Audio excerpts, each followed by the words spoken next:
ನಾವು ಡೋಬಲೇನರ್ದು ಟ್ರಯಾಡ್ಸ್ ನೋಡಿದ್ವಿ, ನ್ಯೂಲೆನ್ಸ್ law of octaves ನೋಡಿದ್ವಿ, ಆಮೇಲೆ ಮೆಂಡೆಲೀವ್ಸ್ ಪೀರಿಯಾಡಿಕ್ ಟೇಬಲ್ ನೋಡಿದ್ವಿ. ಇವಾಗ ಫೈನಲ್ ಮಾಡರ್ನ್ ಪೀರಿಯಾಡಿಕ್ ಟೇಬಲ್ಗೆ ಬರೋಣ. ನೀವು ಎಲ್ಲ ಟೆಕ್ಸ್ಟ್ ಬುಕ್ಕಿಗೆ ಹೋಗಿ ನಿಮ್ಮ ಲ್ಯಾಬಲ್ಲಿ ಅದೇ ಹಾಕಿರ್ತಾರೆ. This is the final modern periodic table. ಇವತ್ತವರೆಗೂ ನಾವು ಉಪಯೋಗಿಸ್ತಿರೋ classification method modern periodic table. ಇದು ನಮಗೆ ಯಾರು ಕೊಟ್ಟಿದ್ದು? ಹೆನ್ರಿ ಮೋಸ್ಲಿ ಅಂತ ಒಬ್ಬರು ಸೈಂಟಿಸ್ಟು. ಅವ್ರ ಕಾಂಟ್ರಿಬ್ಯೂಷನ್ ಏನು? ಅವರು ಮೆಂಡಲೀವ್ ಐಡಿಯಾನೇ ತೊಗೊಂಡ್ಬಿಟ್ಟು ಮಾಡರ್ನ್ ಪೀರಿಯಾಡಿಕ್ ಲಾನ ಅವ್ರು ಕೊಟ್ಟರು. ಏನು ಮೋಸ್ಟ್ಲಿ ಅವ್ರು ಏನು ಹೇಳಿದ್ರು? Atomic number is a more fundamental property than its atomic mass. ಎಲಿಮೆಂಟದು ಪ್ರಾಪರ್ಟೀಸ್ ಅಟಾಮಿಕ್ ಮಾಸ್ ಮೇಲೆ ಡಿಪೆಂಡ್ ಆಗುತ್ತೆ, ಹೌದು, ಬಟ್ ಅದ್ರ ಪ್ರಾಪರ್ಟೀಸ್ನ ಡಿಸೈಡ್ ಮಾಡೋದು ಯಾವುದು? ಅದ್ರ ಅಟಾಮಿಕ್ ನಂಬರ್. ಅಟಾಮಿಕ್ ನಂಬರ್ ಅಂದರೆ ಏನು? ಬೇಸಿಕ್ಸ್ ವಿಡಿಯೋಸ್ ನೋಡಿದ್ದೀರಾ? ನಂಬರ್ ಆಫ್ ಪ್ರೋಟಾನ್ಸ್ ಅಂತ ಹೇಳಿದ್ದೆ ತಾನೇ. So the number of protons present in an atom, ಅದು ಎಲಿಮೆಂಟದು ಪ್ರಾಪರ್ಟೀಸ್ನ ಡಿಸೈಡ್ ಮಾಡುತ್ತೆ. ಇದು ಮೋಸ್ಟ್ಲಿ ಅವ್ರು ಹೇಳಿದ್ದು. ಇದರ ಪ್ರಕಾರ ಕ್ಲಾಸಿಫೈ ಮಾಡಿದಾಗ ನಮಗೆ ಮಾಡರ್ನ್ ಪೀರಿಯಾಡಿಕ್ ಲಾ ಬಂತು. ಏನು ಈ modern periodic law? Properties of elements are a periodic function of their atomic numbers. ಎಲಿಮೆಂಟ್ಗಳನ್ನ ನಾನು ಅಟಾಮಿಕ್ ನಂಬರ್ಸ್ಗಳ ಪ್ರಕಾರ ಜೋಡಿಸಿದಾಗ ಅದು ಪ್ರಾಪರ್ಟೀಸ್ ಎಲ್ಲ ರಿಪೀಟ್ ಆಗ್ತಾ ಹೋಗುತ್ತೆ. ಸೊ ಇದನ್ನೆಲ್ಲ ಅವ್ರು ಮಾಡಿಬಿಟ್ಟು ನಮ್ಮ ಮಾಡರ್ನ್ ಪೀರಿಯಾಡಿಕ್ ಟೇಬಲ್ನ ಕೊಟ್ಟಿದ್ದಾರೆ. ನೋಡಿ ಹೇಗಿದೆ, ಫುಲ್ ಕಲರಾಗಿ ಫುಲ್ ಚೆನ್ನಾಗಿದೆಯಲ್ಲ. ಮೆಂಡೆಲೀವ್ ಪೀರಿಯಾಡಿಕ್ ಟೇಬಲಲ್ಲಿ ಎಷ್ಟಿತ್ತು ಎಲಿಮೆಂಟ್ಸು? 63. ಇವಾಗ ಎಷ್ಟಿದೆ ಎಲಿಮೆಂಟ್ಸು? 118 ಎಲಿಮೆಂಟ್ಸ್ ಇದೆ ಅಲ್ವಾ? ಸೊ ನೋಡಿ 118 ಎಲಿಮೆಂಟ್ಸ್ನ ನಾವು ಫಿಟ್ ಮಾಡ್ಬೋದು ಇಲ್ಲಿ, ಫಸ್ಟ್ ಆಫ್ ಆಲು. ಸೆಕೆಂಡ್ಲಿ ನೋಡಿ, ಎಲ್ಲ ಹೈಡ್ರೋಜನ್ನಿಂದ ಹಿಡಿದು ಲಾಸ್ಟ್ ಎಲಿಮೆಂಟ್ವರೆಗೂ ಇದು ಒಂದೇ ಒಂದು ಟೇಬಲಲ್ಲಿ ಫಿಟ್ ಮಾಡಿದಾಗ ನೀವು ಕೇಳ್ಬೋದು, ಯಾಕಣ್ಣ ಇಲ್ಲಿ 2 ಸೆಪ್ರೇಟ್ ರೋಗಳಿದೆ ಇಲ್ಲಿ ಅಂತ. ಸೊ ಇಲ್ಲಿ 58 ನಂಬರ್ನ ನೋಡಿದಾಗ ಇಲ್ಲಿ 57 ಇದೆ. ನೆಕ್ಸ್ಟು 58 ಇಂದ 71ವರೆಗೂ ಇಲ್ಲಿ ಮಧ್ಯ ಇರೋದನ್ನು ನಾನು ಇಲ್ಲಿ ಬರೆದಿದ್ದೀನಿ. ಜೊತೆಗೆ 90ಇಂದ 103 ಇರೋವರೆಗೂ ಇಲ್ಲಿ ಮಧ್ಯ ಇರೋದನ್ನು ಇಲ್ಲಿ ಹಾಕಿದ್ದೀನಿ, ಸೆಪ್ರೇಟಾಗಿ ಹಾಕಿದ್ದೀನಿ. ಯಾಕೆ? They are separate type of metals known as lanthanides and actinides. So ಅದನ್ನೇ ಇಲ್ಲಿ ಲ್ಯಾಂಥನಾಯ್ಡ್ ಸೀರೀಸು, ಆ್ಯಕ್ಟಿನಾಯ್ಡ್ ಸೀರೀಸ್ ಅಂತ ಬರೆದಿದ್ದೀನಿ. ಇದ್ರ ಬಗ್ಗೆ ನೀವು ಡೀಟೇಲ್ ಆಗಿ ಹೈಯರ್ ಕ್ಲಾಸಸಲ್ಲಿ ಓದ್ತೀರಾ. ಮತ್ತು ಇನ್ನೇನೇನು ಬೇರೆ ಬೇರೆ ಅಬ್ಸರ್ವೇಷನ್ ಮಾಡ್ಬೋದು ಈ ಪೀರಿಯಾಡಿಕ್ ಟೇಬಲ್ ನೋಡಿದಾಗ? ಮೆಂಡೆಲೀವ್ ಪೀರಿಯಾಡಿಕ್ ಟೇಬಲ್ ಥರನೇ ಇದರಲ್ಲೂ ಪೀರಿಯಡ್ಸ್ ಇದೆ ಅಲ್ವಾ? ಮೆಂಡೆಲೀವ್ ಪೀರಿಯಾಡಿಕ್ ಟೇಬಲ್ ಥರನೇ ಇದರಲ್ಲೂ ಗ್ರೂಪ್ಸ್ ಇದೆ ಅಲ್ವಾ? ಎಷ್ಟು ಪೀರಿಯಡ್ಗಳಿದೆ ಇದರಲ್ಲಿ? 1 2 3 4 5 6 7 7 ಪೀರಿಯಡ್ ಇದೆ. ಎಷ್ಟು ಗ್ರೂಪ್ ಇದೆ? 1ಇಂದ ಹಿಡಿದು 18 ಗ್ರೂಪ್ಸ್ ಇದೆ. So there are 7 periods and there are 18 groups. Okay, so ಈ ಅಬ್ಸರ್ವೇಷನ್ಗಳನ್ನ ಮಾಡಬೇಕು ನೀವು. ಏನು ಲಾಜಿಕ್ಕು ಇದರಲ್ಲಿ? Elements are written on the basis of their atomic numbers. ಅದರ ಅಟಾಮಿಕ್ ನಂಬರ್ಗಳನ್ನ ನೋಟ್ ಮಾಡಿಕೊಂಡು ನಾವು ಈ ಪೀರಿಯಾಡಿಕ್ ಟೇಬಲ್ನ ಬರೆದಿದ್ದೀವಿ. ನಾನು ಮಾಡರ್ನ್ ಪೀರಿಯಾಡಿಕ್ ಟೇಬಲ್ ಬಗ್ಗೆ ಹೇಳಿದೆ. ಇವಾಗ ಸ್ಲೋ ಆಗಿ ಮಾಡರ್ನ್ ಪೀರಿಯಾಡಿಕ್ ಟೇಬಲ್ನ ಅರ್ಥ ಮಾಡ್ಕೊಳ್ಳೋಕೆ ಟ್ರೈ ಮಾಡೋಣ ಬನ್ನಿ. ಮೆಂಡೆಲೀವ್ ಪೀರಿಯಾಡಿಕ್ ಟೇಬಲ್ ಥರನೇ ಇದರಲ್ಲೂ ಪೀರಿಯಡ್ಗಳಿದೆ, ಗ್ರೂಪ್ಗಳಿದೆ. ಎಷ್ಟು ಪೀರಿಯಡು? 7. ಎಷ್ಟು ಗ್ರೂಪ್ಸು? 18 ಇದೆ. ಈ ಪೀರಿಯಡಲ್ಲಿರೋ ಎಲ್ಲ ಎಲಿಮೆಂಟ್ಗಳಿಗೆ ಏನಾದರೂ ಸಿಮಿಲರ್ ಇದೆಯಾ ನೋಡೋಣ ಬನ್ನಿ. ಈ ಗ್ರೂಪ್ಗಳಿರೋದ್ರಲ್ಲಿ ಏನಾದರೂ ಸಿಮಿಲರ್ ಇದೆಯಾ? ಒಂದೇ ನೋಡ್ತಾ ಹೋಗೋಣ. ಈಗ ಫಸ್ಟ್ ಪೀರಿಯಡಲ್ಲಿ ಯಾವ ಎಲಿಮೆಂಟ್ಸ್ ಇದೆ? ಹೈಡ್ರೋಜನ್ನು, ಹೀಲಿಯಮ್ ಇದೆ. ಸೆಕೆಂಡ್ ಪೀರಿಯಡಲ್ಲಿ lithium, beryllium, boron, carbon, nitrogen, oxygen, fluorine ಮತ್ತು ನಿಯಾನ್. ಥರ್ಡ್ ಪೀರಿಯಡಲ್ಲಿ sodium, magnesium, aluminium, silicon, phosphorus, sulphur, chlorine ಮತ್ತು ಆರ್ಗಾನ್. ಈ ಸೆಕೆಂಡ್ ಪೀರಿಯಡಲ್ಲಿರೋ ಎಲ್ಲ ಎಲಿಮೆಂಟ್ಸ್ ಏನಾದರೂ ಕಾಮನ್ ಇದೆಯಾ? ಈ ಥರ್ಡ್ ಪೀರಿಯಡಲ್ಲಿರೋ ಎಲ್ಲ ಎಲಿಮೆಂಟ್ಸ್ ಏನಾದರೂ ಕಾಮನ್ ಇದೆಯಾ? ಇದನ್ನು ನೀವು ಅರ್ಥ ಮಾಡ್ಕೊಳ್ಳೋದಕ್ಕೆ ಫಸ್ಟು ಈ ವಿಡಿಯೋನ ನೀವು ಪಾಸ್ ಮಾಡಿಬಿಟ್ಟು ನಾನು ಬೇಸಿಕ್ಸಲ್ಲಿ ಎಲೆಕ್ಟ್ರಾನಿಕ್ ಕಾನ್ಫಿಗರೇಷನ್ನ ಫಿಲ್ ಮಾಡೋದು ಕ್ಲೀನಾಗಿ ಹೇಳ್ಕೊಟ್ಟಿದ್ದೀನಿ. ಹೋಗ್ಬಿಟ್ಟು ಅದನ್ನು ನೋಡಿಬಿಟ್ಟು ಈ ಎಲಿಮೆಂಟ್ಗಳದ್ದು ಎಲೆಕ್ಟ್ರಾನಿಕ್ ಕಾನ್ಫಿಗರೇಷನ್ನ ಬರೀರಿ. ಬರೆದ್ಬಿಟ್ಟು ನೋಡಿ ಏನಾದರೂ ಕಾಮನ್ ನನಗೇನಾದರೂ ಇದೆಯಾ ಅಂತ. ಓಕೆ, ಸೊ ನೀವು ಅದನ್ನ ಏನಾದರೂ ಪಾಸ್ ಮಾಡಿ ಬರೆದಾಗ ನಿಮಗೇನು ಗೊತ್ತಾಗುತ್ತೆ? ಅದು ಎಲೆಕ್ಟ್ರಾನಿಕ್ ಕಾನ್ಫಿಗರೇಷನ್ ಹೀಗಿದೆ ಅಂತ ನಮಗೆ ಕಾಣಿಸುತ್ತೆ. ಸೆಕೆಂಡ್ ಪೀರಿಯಡಲ್ಲಿ ಎಷ್ಟು ಶೆಲ್ಗಳಿದೆ ನೋಡಿ? 2 ಶೆಲ್ ಇದೆ. ಫಸ್ಟ್ ಪೀರಿಯಡಲ್ಲಿ ಹೈಡ್ರೋಜನ್ ಒಂದೇ 1 ಎಲೆಕ್ಟ್ರಾನ್ 1 ಶೆಲ್, ಹೀಲಿಯಮ್ 2 ಎಲೆಕ್ಟ್ರಾನ್ ಒಂದೇ 1 ಶೆಲ್ಲಲ್ಲಿ ಫಿಟ್ ಮಾಡ್ಬೋದು. ಸೊ ಫಸ್ಟ್ ಪೀರಿಯಡಲ್ಲಿ ಎಷ್ಟು ಶೆಲ್ ಇತ್ತು? 1. ಸೆಕೆಂಡ್ ಪೀರಿಯಡಲ್ಲಿ ಎಷ್ಟು ಶೆಲ್ಗಳಿದೆ? 2 ಶೆಲ್ ಇದೆ. ನೋಡಿ, ಎಲ್ಲ ಲಿಥಿಯಮಿಂದ ಹಿಡಿದು ನಿಯಾನ್ವರೆಗೂ all elements have only 2 shells in the second period. So third ಪೀರಿಯಡಲ್ಲಿ ಎಷ್ಟು ಶೆಲ್ಗಳಿದೆ? 3 ಶೆಲ್ಗಳಿದೆ. ಓಕೆ, ಸೊ ಹಾಗೆ ನಾವು ಈ ಪೀರಿಯಾಡಿಕ್ ಟೇಬಲ್ನ ಒಂದೇ ನೋಡಿದ್ರೆ 4th ಪೀರಿಯಡಲ್ಲಿರೋ ಎಲ್ಲ ಎಲಿಮೆಂಟ್ಗಳಿಗೂ 4 ಶೆಲ್ ಇರುತ್ತೆ. 5th ಪೀರಿಯಡಲ್ಲಿರೋದಕ್ಕೆ 5 ಶೆಲ್ಲು, 6th ಪೀರಿಯಡಲ್ಲಿರೋದಕ್ಕೆ 6 ಶೆಲ್ಲು, 7th ಪೀರಿಯಡಲ್ಲಿರೋದಕ್ಕೆ 7 shell. So this is why period ಆಗಿ ನಾವು ಕ್ಲಾಸಿಫೈ ಮಾಡಿದಾಗ ಕರೆಕ್ಟಾಗಿ ಅರ್ಥ ಆಗುತ್ತೆ. ಸೊ ನಾನು 2nd ಪೀರಿಯಡಿಂದ 3rd ಪೀರಿಯಡಿಗೆ ಬಂದಾಗ ಒಂದು ಹೊಸ ಶೆಲ್ ಆ್ಯಡ್ ಆಗುತ್ತೆ. ಆ ಹೊಸ ಶೆಲ್ ಆ್ಯಡ್ ಆಗಿಬಿಟ್ಟು ಅದೇ ಶೆಲ್ಗೆ ಎಲೆಕ್ಟ್ರಾನ್ಸ್ ಆ್ಯಡ್ ಆಗ್ತಾ ಬರ್ತಾ ಇದೆ ನೋಡಿ. ಸೊ 3rd ಶೆಲ್ ನಿಯಾನಲ್ಲಿ 2 ಶೆಲ್ಗೆ ಎಂಡ್ ಆಗಿತ್ತು 2nd ಪೀರಿಯಡು. ನಾನು 3rd ಶೆಲ್ಗೆ ಬಂದಾಗ 3ನೇ ಶೆಲ್ ಆ್ಯಡ್ ಆಯಿತು. ಈ 3ನೇ ಶೆಲ್ಗೆ ಎಲೆಕ್ಟ್ರಾನ್ಸ್ ಆ್ಯಡ್ ಆಗ್ತಾ ಹೋಗ್ತಾ ಇದೆ. So this is how a period of a periodic table is. So ಅದನ್ನೇ ನಾನು ಇಲ್ಲಿ ಬರೆದಿದ್ದೀನಿ ನೋಡಿ. The horizontal rows in the modern periodic table are called periods. Elements present in the same period have the same number of shells. ಎಷ್ಟು number of shells? It is equal to that period number. Correct? On moving from left to right in a given period, the number of electrons, ಎಷ್ಟು electrons add ಆಗಿತ್ತೋ ಅದು add ಆಗ್ತಾ ಹೋಗ್ತಾ ಇದೆ. ಪೀರಿಯಡಲ್ಲಿರೋ last ಎಲಿಮೆಂಟಿನ next ಪೀರಿಯಡಿಗೆ ನಾವು ಬಂದಾಗ ಹೊಸ shell add ಆಗುತ್ತೆ. So ನಿಮಗಿದು ಪೀರಿಯಡ್ಗಳ ಬಗ್ಗೆ ಅರ್ಥ ಆಗಬೇಕು. ಸೊ ನಮಗೆ ಪೀರಿಯಡ್ ಅನ್ನೋದು ಅರ್ಥ ಆಯಿತು. ಅಣ್ಣ ಈ ಗ್ರೂಪಲ್ಲಿರೋದು ಏನು ಕಾಮನ್ನು? ಗ್ರೂಪಲ್ಲಿರೋದು ಕಾಮನ್ ಹೇಳ್ತೀನಿ. ಇದನ್ನು ನೀವು ಅರ್ಥ ಮಾಡ್ಕೊಳ್ಳೋದಕ್ಕೆ ಮತ್ತೆ ವಿಡಿಯೋನ ಪಾಸ್ ಮಾಡಿಬಿಟ್ಟು ಹೈಡ್ರೋಜನ್ನು, ಲಿಥಿಯಮ್ಮು, ಸೋಡಿಯಮ್ಮು, ಪೊಟ್ಯಾಸಿಯಮ್ಮು ಇದ್ರದ್ದು ಎಲೆಕ್ಟ್ರಾನಿಕ್ ಕಾನ್ಫಿಗರೇಷನ್ ಬರೀರಿ. ಜೊತೆಗೆ ಫ್ಲೂರೀನು, ಕ್ಲೋರೀನು, ಬ್ರೋಮೀನ್ ಇದ್ರ ಎಲೆಕ್ಟ್ರಾನಿಕ್ ಕಾನ್ಫಿಗರೇಷನ್ನ ಬರೀರಿ. ಓಕೆ, ಎಲೆಕ್ಟ್ರಾನಿಕ್ ಕಾನ್ಫಿಗರೇಷನ್ನ ನೀವು ಬರೆದಾಗ ನಿಮಗೇನಾದರೂ ಕಾಮನ್ ಏನಾದರೂ ಅನಿಸುತ್ತಾ ನೋಡಿ. ಟ್ರೈ ಮಾಡಿ ಪಾಸ್ ಮಾಡಿಬಿಟ್ಟು ವಿಡಿಯೋನ ನೀವೇ ಎಲೆಕ್ಟ್ರಾನಿಕ್ ಕಾನ್ಫಿಗರೇಷನ್ನ ಬರೀರಿ. ನೀವು ಎಲೆಕ್ಟ್ರಾನಿಕ್ ಕಾನ್ಫಿಗರೇಷನ್ನ ಬರೆದಾಗ ಏನರ್ಥ ಆಗುತ್ತೆ ನಿಮಗೆ? ಈ ಥರ ನಮಗೆ ಕಾಣುತ್ತೆ. ಸೊ ನಾನು ಗ್ರೂಪ್ 1, ಗ್ರೂಪ್ 2 ಎಕ್ಸಾಂಪಲ್ ತೊಗೊಂಡಿದ್ದೀನಿ. ಗ್ರೂಪ್ 1 ಅಂದರೆ ಯಾವುದು? ಲಿಥಿಯಮ್ಮು, ಸೋಡಿಯಮ್ಮು, ಪೊಟ್ಯಾಷಿಯಮು, ಮತ್ತು ಗ್ರೂಪ್ 2 ಬೆರಿಲಿಯಮು, ಮೆಗ್ನೀಷಿಯಮ್, ಕ್ಯಾಲ್ಶಿಯಮ್. ಈ ಮೂರನ್ನ ಎಕ್ಸಾಂಪಲ್ ನಿಮಗೆ ಅರ್ಥ ಮಾಡಿಸೋದಕ್ಕೆ ಎಕ್ಸಾಂಪಲ್ ತೊಗೊಂಡಾಗ ಏನು ಗೊತ್ತಾಗುತ್ತೆ ನಮಗೆ? ಔಟರ್ ಮೋಸ್ಟ್ ಶೆಲ್ ಇದೆಯಲ್ಲ, ಔಟರ್ ಮೋಸ್ಟ್ ಶೆಲ್ಲಲ್ಲಿರೋ ಎಲೆಕ್ಟ್ರಾನ್ಸ್ನ ಏನಂತ ಕರಿತೀವಿ? ನೀವು ಟಕ್ ಅಂತ ಹೇಳಬೇಕು, ವೇಲೆನ್ಸ್ ಎಲೆಕ್ಟ್ರಾನ್ಸ್ ಅಂತ. ಈ ವೇಲೆನ್ಸ್ ಎಲೆಕ್ಟ್ರಾನ್ಸಿಂದನೇ ವೇಲೆನ್ಸಿ ಡಿಸೈಡ್ ಆಗುತ್ತೆ ಅಂತೆಲ್ಲ ಫುಲ್ಲು ಒಂದು ದೊಡ್ಡ ಟೈಮ್ ಸ್ಪೆಂಡ್ ಮಾಡಿ ಹೇಳ್ಕೊಟ್ಟಿದ್ದೆ ಅಲ್ವಾ? ಸೊ ನೋಡಿ, ಔಟರ್ ಮೋಸ್ಟ್ ಶೆಲ್ಲಲ್ಲಿರೋ ವೇಲೆನ್ಸ್ ಎಲೆಕ್ಟ್ರಾನ್ಸ್ ಎಷ್ಟಿದೆ? ಗ್ರೂಪ್ 1ಅಲ್ಲಿ ಲಿಥಿಯಮ್ಮು, ಸೋಡಿಯಮ್ಮು, ಪೊಟ್ಯಾಷಿಯಮ್ ಎಲ್ಲದಕ್ಕೂ ನಂಬರ್ ಆಫ್ ಶೆಲ್ಸ್ ಬೇರೆದಿದ್ರು ಔಟರ್ ಮೋಸ್ಟ್ ಶೆಲ್ಲಲ್ಲಿ ಬರೀ ಒಂದೇ ಒಂದು ಎಲೆಕ್ಟ್ರಾನ್ ಇದೆ. Okay, group 2 beryllium, magnesium, calcium ನೋಡಿದಾಗ ಔಟರ್ ಮೋಸ್ಟ್ ಶೆಲ್ಲಲ್ಲಿ ಎಷ್ಟಿದೆ? ಬರೀ 2 ಎಲೆಕ್ಟ್ರಾನ್ ಇದೆ. ಸೊ ಸಿಮಿಲರ್ಲಿ ಗ್ರೂಪ್ 3 ನೋಡಿದಾಗ, ಗ್ರೂಪ್ 13 ನೋಡಿದಾಗ ಎಲ್ಲ ಎಲಿಮೆಂಟ್ದು ಔಟರ್ ಮೋಸ್ಟ್ ಶೆಲ್ಲಲ್ಲೂ ಸೇಮ್ ನಂಬರ್ ಆಫ್ ಎಲೆಕ್ಟ್ರಾನ್ಸ್ ಇರುತ್ತೆ. ಗ್ರೂಪ್ 17 ನೋಡಿದ್ರೆ ಔಟರ್ ಮೋಸ್ಟ್ ಶೆಲ್ಲಲ್ಲಿ 7 ಎಲೆಕ್ಟ್ರಾನ್ಸ್ ಇರುತ್ತೆ. ಓಕೆ, ಸೊ ನೀವು ಎಲೆಕ್ಟ್ರಾನಿಕ್ ಕಾನ್ಫಿಗರೇಷನ್ ಡ್ರಾ ಮಾಡಿಬಿಟ್ಟು ನೋಡ್ಬೋದು. ಈ ಲಾಸ್ಟ್ ಗ್ರೂಪ್ ಏನಂತ ಕರಿತೀವಿ? 18th ಗ್ರೂಪು ನೋಬಲ್ ಗ್ಯಾಸಸ್ ಅಂತ ಕರಿತೀವಿ ಅಲ್ವಾ? ಇದ್ರದ್ದು ಎಲ್ಲದರದ್ದು ಎಲೆಕ್ಟ್ರಾನಿಕ್ ಕಾನ್ಫಿಗರೇಷನಲ್ಲಿ ಕಂಪ್ಲೀಟ್ಲಿ ಫುಲ್ ಆಗಿರುತ್ತೆ.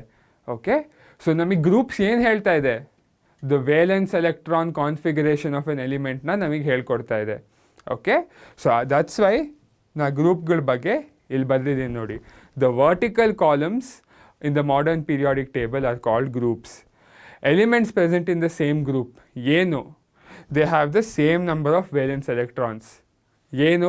What does valence electrons decide? Valency. Valency definition ಏನು? Combining capacity. ಸೊ ಈ ಕಂಬೈನಿಂಗ್ ಕೆಪಾಸಿಟಿ ಎಲ್ಲ ಒಂದೇ ಇದ್ದರೆ ಅದ್ರ ಕೆಮಿಕಲ್ ಪ್ರಾಪರ್ಟೀಸು ಒಂದೇ ಥರ ಇರುತ್ತೆ ತಾನೆ. ಸೊ ಹಾಗಾಗಿ elements present in the same group show similar chemical properties. Okay, so ಅದಕ್ಕೆ ಒಂದೇ ಗ್ರೂಪಲ್ಲಿರೋ ಎಲಿಮೆಂಟ್ಸ್ದು ಅದ್ರ ಪ್ರಾಪರ್ಟೀಸ್ ಒಂದಿರುತ್ತೆ. ಸೊ ಹಾಗಾಗಿನೇ ನಾವು ಗ್ರೂಪ್ 1 ಆಲ್ಕಲಿ ಮೆಟಲ್ಸ್ ಅದ್ರದ್ದೆಲ್ಲ ಒಂದೇ ಥರ properties. Group 2 alkaline earth metals ಅದ್ರ ಪ್ರಾಪರ್ಟೀಸ್ ಎಲ್ಲ ಒಂದೇ ಥರ. ಗ್ರೂಪ್ 17 ಹ್ಯಾಲೋಜನ್ಸ್ ಅದರದೆಲ್ಲ ಪ್ರಾಪರ್ಟೀಸ್ ಒಂದೇ ಥರ. ಗ್ರೂಪ್ 18 ನೋಬಲ್ ಗ್ಯಾಸಸ್ ಅದ್ರ ಪ್ರಾಪರ್ಟೀಸ್ ಒಂದೇ ಥರ ಇರುತ್ತೆ ಅಂತ ನಾವು ಈ ಗ್ರೂಪ್ಸ್ನ ಅರ್ಥ ಮಾಡಿಕೊಂಡ್ರೆ ನಮಗೆ ಗೊತ್ತಾಗುತ್ತೆ. ದ ಎಲಿಮೆಂಟ್ ಹೈಡ್ರೋಜನ್, ಆದರೆ ಹೈಡ್ರೋಜನ್ ಒಂದೇ ಒಂದು ಎಕ್ಸೆಪ್ಷನ್ನು. ಯಾಕೆ? ನಾನು ಹೇಳಿದ್ದೆ ಮೆಂಡಲೀವ್ ಟೇಬಲ್ನ ಡಿಸ್ಕಸ್ ಮಾಡಿದಾಗ ನಾನು ಹೈಡ್ರೋಜನ್ನ ನಾನು ಇಲ್ಲಿ ಆಲ್ಕಲಿ ಮೆಟಲ್ಸ್ ಜೊತೆಗೂ ಇಡ್ಬೋದು, ಇಲ್ಲಿ ಹ್ಯಾಲೋಜನ್ಸ್ ಜೊತೆನೂ ಇಡ್ಬೋದು ಅಂತ. ಯಾಕೆ ಹೈಡ್ರೋಜನ್ನ ನಾನು ಗ್ರೂಪ್ 1ಅಲ್ಲಿ ಇಟ್ಟಿದ್ದೀನಿ? ಅದು ಎಲೆಕ್ಟ್ರಾನಿಕ್ ಕಾನ್ಫಿಗರೇಷನ್ ಒಂದೇ ಒಂದು ವೇಲೆನ್ಸ್ ಎಲೆಕ್ಟ್ರಾನ್ ಇರೋದ್ರಿಂದ it is similar to alkali metals. So ಹಾಗಾಗಿ ಇಲ್ಲಿಟ್ಟಿದ್ದೀನಿ. ಬಟ್ ಅದ್ರ properties is not the same, but it is an exception in this periodic table. ಅದಕ್ಕೆ hydrogen weird fellow, it is an anomaly ಅಂತ ನಾವು ಕರಿತೀವಿ. ಇವಾಗ ನಾವು ಕಂಡಿಡ್ದಿರೋ ಮಾಡರ್ನ್ ಪೀರಿಯಾಡಿಕ್ ಟೇಬಲ್ ತುಂಬ ಪವರ್ಫುಲ್ಲು. ಈ ಪೀರಿಯಾಡಿಕ್ ಟೇಬಲ್ನ ನಾವು ನೋಡ್ಬಿಟ್ಟೆ ಎಷ್ಟೊಂದು ಹೇಳ್ಬೋದು. ಇದ್ರದ್ದೆಲ್ಲ ವೇಲೆನ್ಸ್ ಎಲೆಕ್ಟ್ರಾನ್ಸ್ ಒಂದೇ ಇದೆ, ವೇಲೆನ್ಸಿ ಒಂದೇ ಥರ ಇದೆ, ಇದು ಪ್ರಾಪರ್ಟೀಸ್ ಒಂದೇ ಥರ ಇದೆ. ಇವಾಗ ನಾವು ಪೀರಿಯಾಡಿಕ್ ಟೇಬಲಲ್ಲಿರೋ ಟ್ರೆಂಡ್ಸ್ಗಳ ಬಗ್ಗೆ ಓದೋಣ. ಟ್ರೆಂಡ್ ಅಂದರೆ ಏನು? ನಾನು ಈ ಪೀರಿಯಾಡಿಕ್ ಟೇಬಲಲ್ಲಿ ನಾನು ಮೂವ್ ಮಾಡಿದಾಗ, ಒಂದು ಕಡೆಯಿಂದ ಒಂದು ಅಬ್ಸರ್ವ್ ಮಾಡ್ತಾ ಬಂದಾಗ ಏನು ಚೇಂಜ್ ಆಗುತ್ತೆ, ಕೆಮಿಕಲ್ ಪ್ರಾಪರ್ಟೀಸ್ ಹೇಗೆ ಬದಲಾಗುತ್ತೆ ಅನ್ನೋದನ್ನು ನಾವು ಅರ್ಥ ಮಾಡ್ಕೊಳ್ಳೋದಕ್ಕೆ ನೋಡೋಣ. ಫಸ್ಟ್ ಟ್ರೆಂಡ್ ಏನು ಅರ್ಥ ಮಾಡ್ಕೊಳ್ಳೋಣ? Valency. Valency chemical combining capacity of a element ಅಲ್ವಾ? ಸೊ ಕಂಬೈನಿಂಗ್ ಕೆಪಾಸಿಟಿನ ವೇಲೆನ್ಸಿ ಹೇಳುತ್ತೆ. And the valency of an element is determined by the number of valence electrons in its outermost shell. ನೋಡ್ತಾ ಇದ್ರೆ ಒಂದೇ ಪೀರಿಯಡಲ್ಲಿ valence electrons ಜಾಸ್ತಿ ಆಗ್ತಾ ಹೋಗುತ್ತೆ ಅಲ್ವಾ? ಎಲೆಕ್ಟ್ರಾನ್ ಔಟರ್ಮೋಸ್ಟ್ ಶೆಲ್ಗೆ ಆ್ಯಡ್ ಆಗ್ತಾ ಹೋಗುತ್ತೆ, ಕರೆಕ್ಟ್?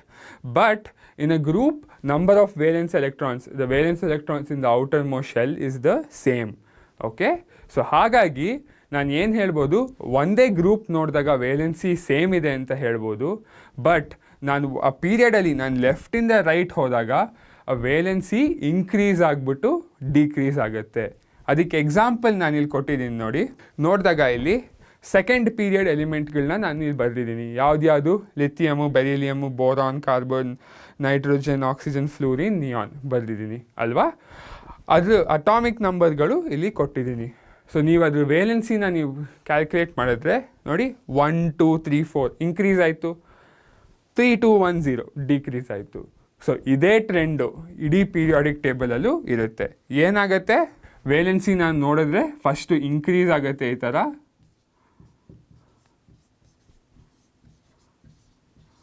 ಆಮೇಲೆ ಡಿಕ್ರೀಸ್ ಆಗುತ್ತೆ ಮಿಕ್ಕಿದ್ದು.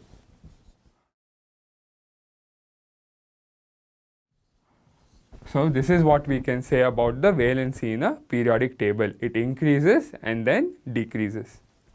ಈಗ ನಾವು ನೆಕ್ಸ್ಟ್ ಟ್ರೆಂಡ್ ಬಗ್ಗೆ ಕಲಿಯೋಣ. ಓಕೆ, ನೆಕ್ಸ್ಟ್ ಟ್ರೆಂಡ್ ಯಾವುದು? Atomic size. ಅಟಾಮಿಕ್ ಸೈಜ್, ಒಂದು ಆಟಮ್ದು ಸೈಜ್ ಹೇಗೆ ಬದಲಾಗುತ್ತೆ ಒಂದು ಪೀರಿಯಾಡಿಕ್ ಟೇಬಲಲ್ಲಿ ಅನ್ನೋದನ್ನು ನೋಡೋಣ. Okay, first of all atomic size ನೀವು ಹೇಗೆ ಮೆಷರ್ ಮಾಡ್ತೀರಾ ಅಣ್ಣ ಅಂದರೆ, ಏನರ ಮೇಲೆ ನಾನು ಮೆಷರ್ ಮಾಡ್ತೀನಿ, ಅದು ಅಟಾಮಿಕ್ ರೇಡಿಯಸ್ ಮುಖಾಂತರ. ಅಟಾಮಿಕ್ ರೇಡಿಯಸ್ ಹೇಗೆ ಮೆಷರ್ ಮಾಡೋದು? It is the distance between the centre of the nucleus to the outermost shell of an isolated atom. ನಾವು ಒಂದೇ ಒಂದು ಆಟಮ್ ತೊಗೊಂಡ್ಬಿಟ್ಟು ಅದ್ರ ಸೆಂಟರ್ ಆಫ್ ದ ನ್ಯೂಕ್ಲಿಯಸ್ಸಿಂದ ಹಿಡಿದು ಔಟರ್ಮೋಸ್ಟ್ ಶೆಲ್ಗೆ ನಾನು ಅದ್ರ ಡಿಸ್ಟೆನ್ಸ್ನ ನಾನು ಮೆಷರ್ ಮಾಡಿದ್ರೆ ನನಗೆ ಅಟಾಮಿಕ್ ಸೈಜ್ ಗೊತ್ತಾಗುತ್ತೆ. ಅದು ಎಷ್ಟು? It is in the range of picometres. Picometre range ಎಷ್ಟು? 10 to the power of -12 metre. ತುಂಬ ಪುಟ್ಟದು. ಓಕೆ, ಸೊ ಇದ್ರ ಮೇಲೆ ನಾವು ಅಟಾಮಿಕ್ ಸೈಜ್ ಬಗ್ಗೆ ನಾವು ನೋಡ್ತೀವಿ.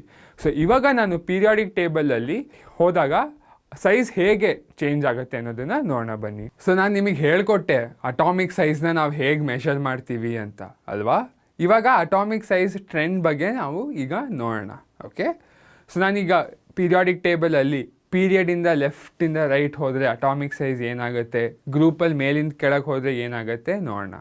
ಫಸ್ಟು ಪೀರಿಯಡದ ಬಗ್ಗೆ ಅರ್ಥ ಮಾಡ್ಕೊಳ್ಳೋಣ. ಓಕೆ, ಸೊ ಇಲ್ಲಿ ಏನು ಕೇಳ್ತಾ ಇದ್ದೀನಿ, ಇಲ್ಲಿ ಒಂದೇ ಒಂದು ಪೀರಿಯಡಲ್ಲಿ ಲೆಫ್ಟಿಂದ ನಾನು ರೈಟ್ ಹೋದರೆ ಅಟಾಮಿಕ್ ಸೈಜ್ ಏನಾಗುತ್ತೆ ಅನ್ನೋದನ್ನು ಅರ್ಥ ಮಾಡ್ಕೊಳ್ಳೋಣ.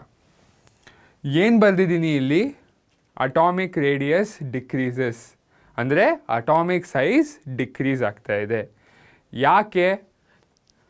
ಇಲ್ಲಿ ನೋಡಿ, ನಾನು ಹೇಳಿದ್ದೆ, ಏನು ಹೇಳಿದ್ದೆ? In one period the number of shells is the same. ಎಲ್ಲ ಎಲೆಕ್ಟ್ರಾನ್ಸು ದ ಔಟರ್ಮೋಸ್ಟ್ ಶೆಲ್ಗೆ ಆ್ಯಡ್ ಆಗ್ತಾ ಬರ್ತಾ ಇದೆ ಅಂತ ಹೇಳಿದ್ದೆ ಅಲ್ವಾ? So number of shells same ಇದೆ, ಬಟ್ ಎಲೆಕ್ಟ್ರಾನ್ಸ್ ಜಾಸ್ತಿ ಆಗ್ತಾ ಇದೆ, ಪ್ರೋಟಾನ್ಸ್ ಜಾಸ್ತಿ ಆಗ್ತಾ ಇದೆ. ಅವಾಗ ಏನಾದ್ರ ಅರ್ಥ? ಒಂದೇ ಒಂದಿರೋದು ದೂರ ಇರೋ ಎಲೆಕ್ಟ್ರಾನ್ಸ್ನ ಜಾಸ್ತಿ ಪ್ರೋಟಾನ್ಸ್ ಇರೋದ್ರಿಂದ ಹತ್ರ ಎಳ್ಕೊತಾ ಇದೆ.